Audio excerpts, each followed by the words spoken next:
Episode 19 of the Marginal Fly Fisherman.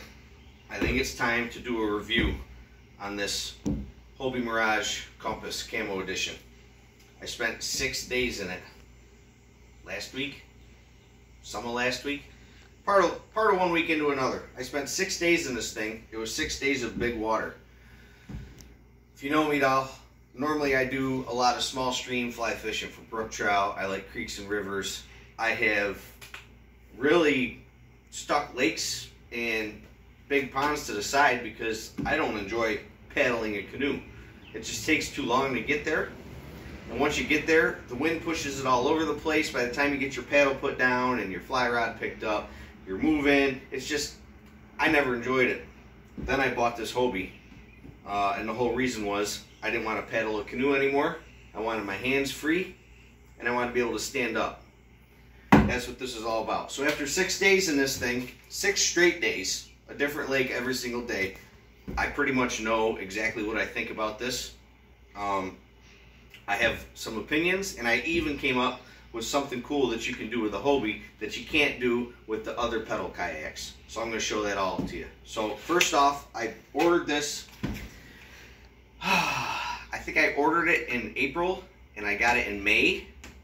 It only took me 2.5 weeks to get it. I ordered it from Austin Kayak. I'll tell you why. Because they were the only ones through all this. I have no Hobie dealer close to me in New York. There's one over towards Syracuse. Nobody was answering emails or phone calls. We had the whole virus thing. A lot of stuff was shut down. Stuff that was open was going way slower. Austin Kayak answered my questions and said they could get it to me, and they did in less than 3 weeks. From Texas to New York State. So, if you're looking for one of these, I recommend Austin Kayak because they were on the ball. So let's take a look at it. I think it's 12 feet long. It may be 13. You can look up the actual specs when you go to possibly buy one of these. This is the Hobie Mirage Compass. It's a camo edition. First thing I'm going to do is show you how easy it is to get this thing set up once you get on the water. Watch this. Here's your pedal assembly. It's not in the boat. Pretty cool. The way it works is when you push the pedals, they're like airplane wings. They're like bird wings. They look funky. It's fast. It is very simple. These are the locks for it. These pegs are what lock in, and all you do is set it in. It's in. Done with the pedals. Here's the seat that it comes with. I had a couple of ladies on the water on one of those lakes ask me how comfortable the seat was. It's at least as comfortable as a nice camp chair or lawn chair. It's a sprung net. This is all that there's one of these on each side, and there's one of these on each side. This holds the backrest. It's adjustable, so you can angle it back more or forward more. That is it. This thing is set up and done. You're ready to hit the water. Now, I fish out of it. It is a fishing kayak, so I'll show you a couple things that I do. It does come with a Hobie kayak paddle, which when put together, you strap it here. I'm not using that right now because for the A-trail mounts, I haven't got any accessories yet, and I need to get a fly rod holder. So what I've been doing, I've got a small canoe paddle I stick back here. I never did this with canoes because I hate loading stuff up, but it's so easy in this.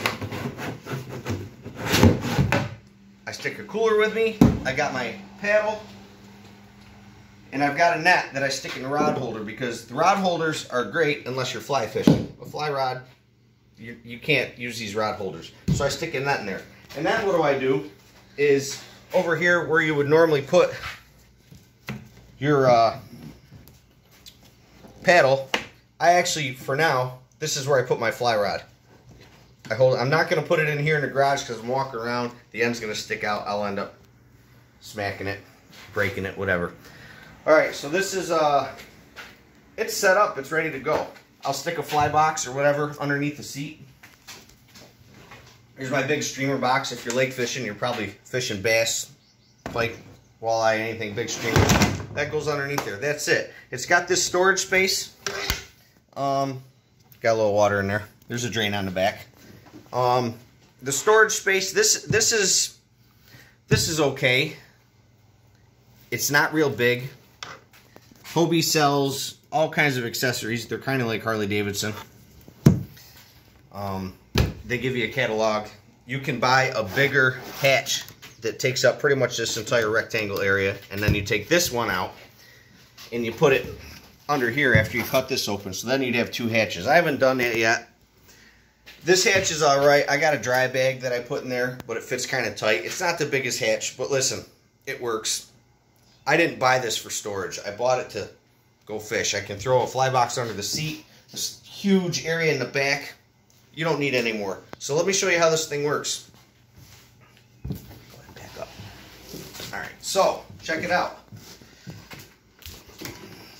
A lot of the pedal kayaks, the pedal assemblies are like a bicycle.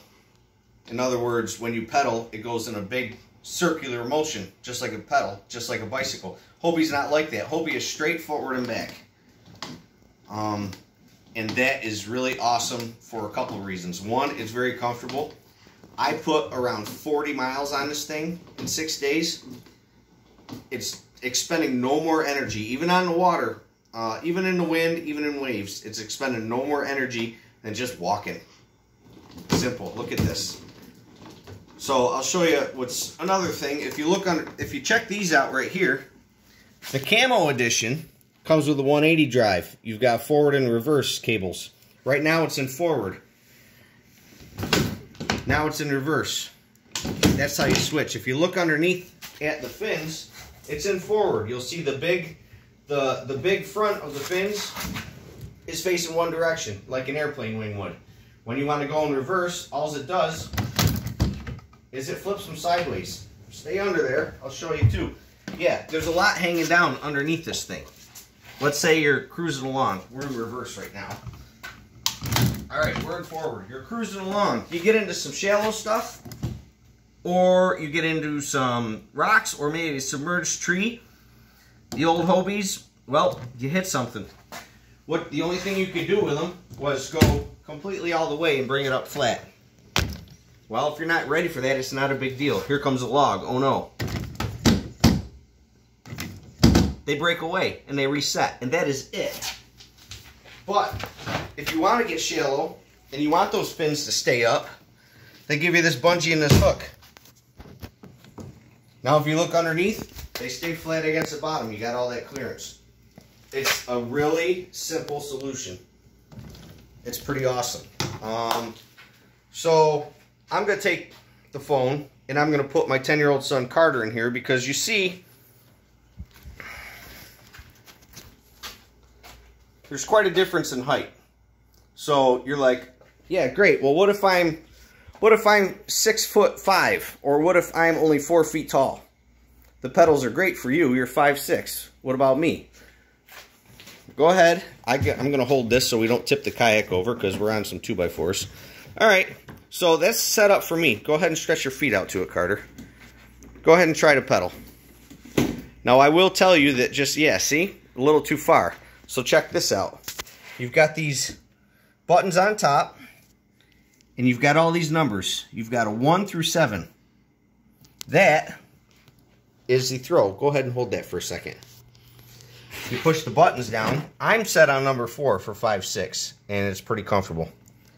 We're going to go all the way back to number 1 for Carter.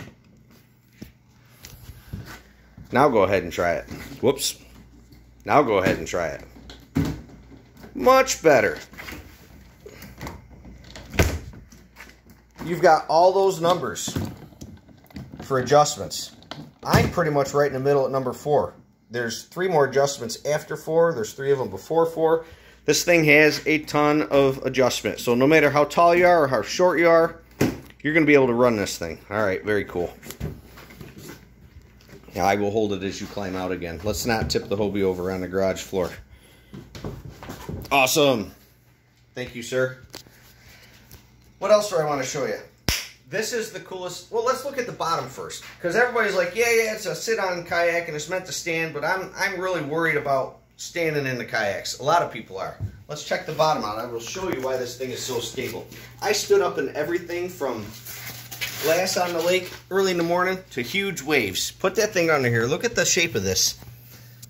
So this thing is basically, this is not your typical kayak. This thing is like 3 pontoons when it comes down to it.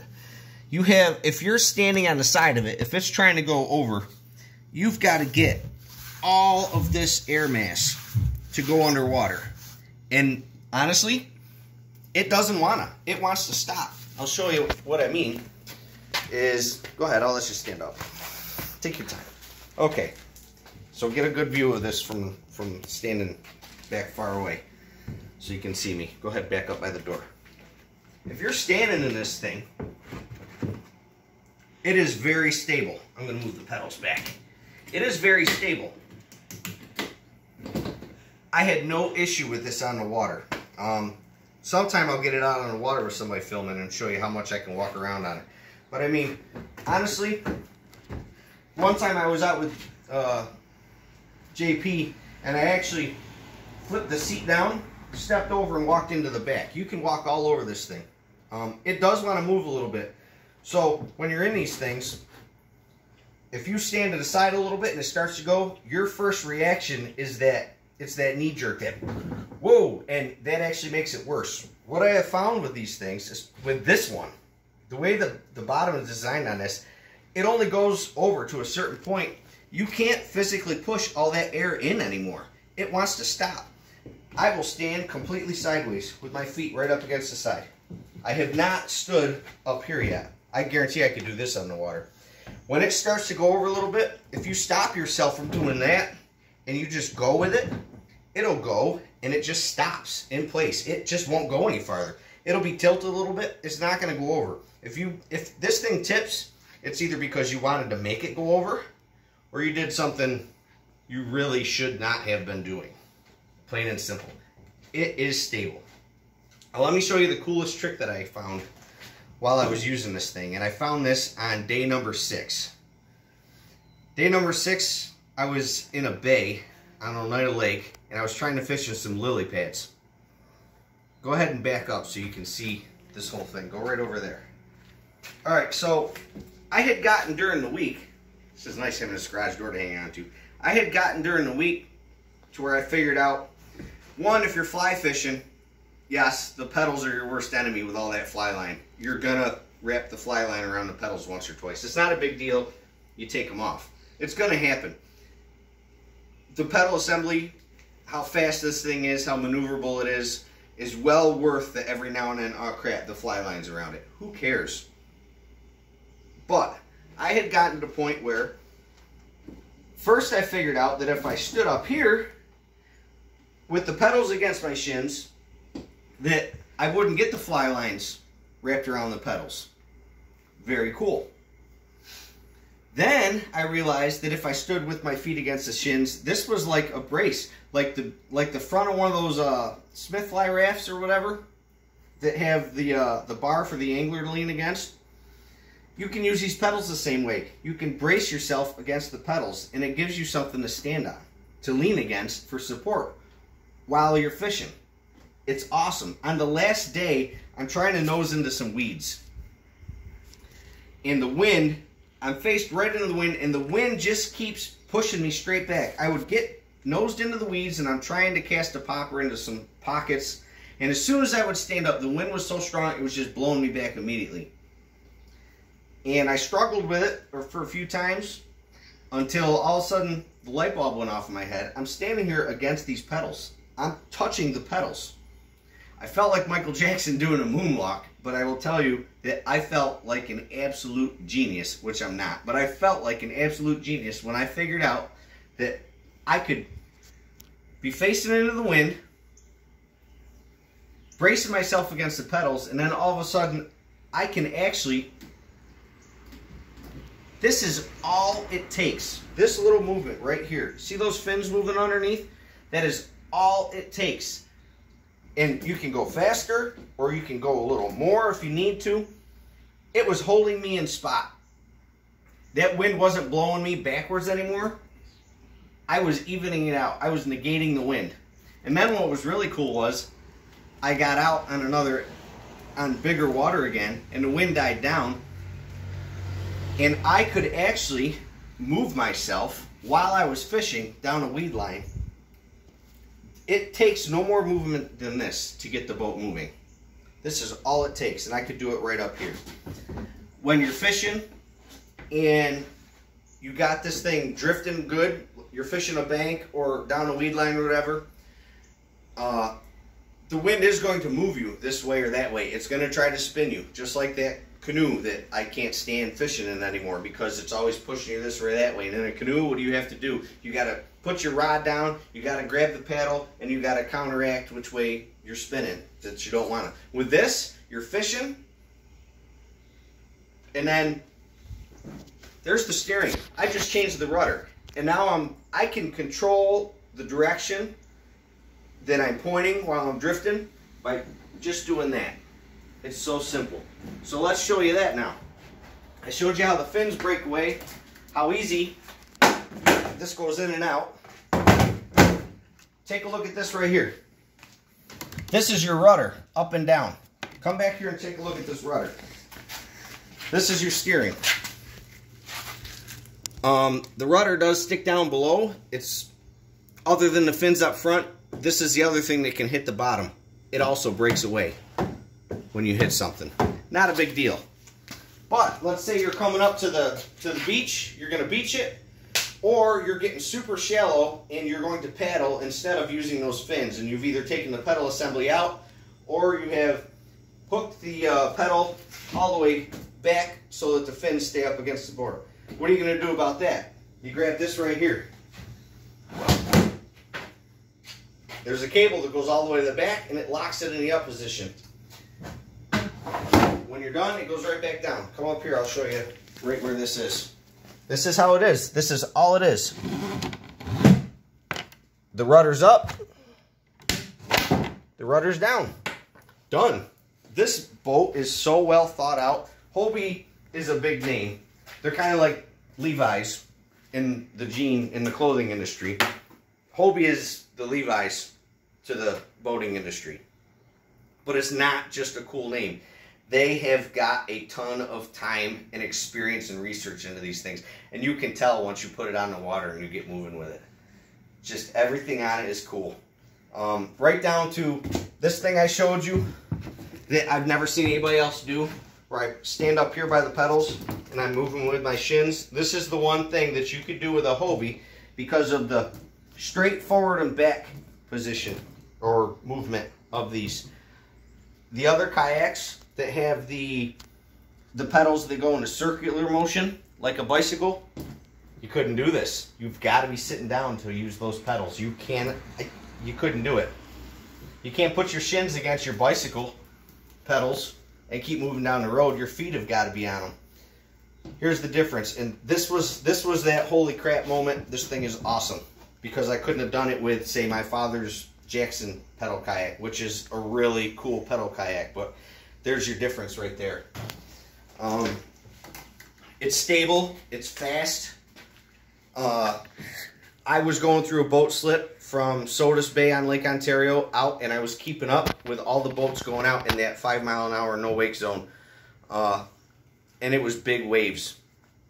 I actually had, going out through that slip, I actually had a sheriff in an orange Zodiac come up next to me.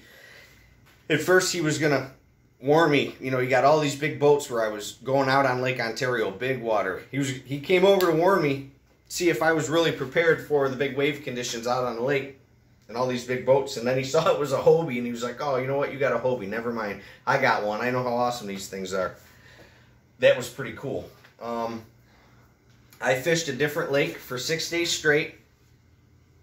I was never disappointed in any of them with the performance of the kayak. On one of them, I actually put in a river that feeds the lake and got into some extremely skinny water.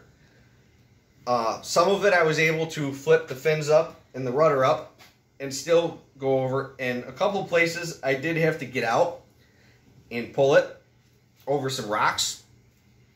Big deal. That's going to happen. What did I do? I pulled the pedal assembly out,